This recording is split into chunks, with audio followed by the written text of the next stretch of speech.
សួស្តីបងនេះជាសបុកតិចកម្មដែលខ្ញុំទៅនឹងបេះពីផ្ទះមកថ្មីសបុករៀងដើមដែលយើងមិនទាន់បានសម្អាតរោមហើយខ្លះរោមតិចខ្លះរោមច្រើនគឺមានសភាពបែបហ្នឹងហើយនឹងទឹកនេះជាទឹកតិចកម្មដែលភ្ញៀវគាត់កំងចំហុយភ្លាមមិនមានដាក់សារធាតុរក្សាទុកទេគឺខាងខ្ញុំមានចំហុយលក្ខណៈសាច់ខាប់ល្អតសៃវែងល្អហើយមានរសជាតិពុតរាក្រហមមានរសជាតិលឹកតយមានរសជាតិដើមឬក៏បងប្អូនចង់បានរសជាតិពុតរាក្រហមលាយជាមួយលឹកតយក៏បានដែរ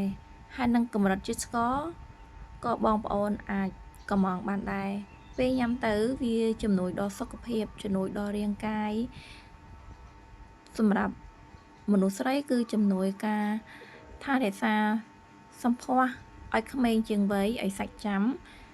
សម្រាប់មនុស្សចាស់ឲ្យគាត់មានសុខភាពល្អរឹងមាំ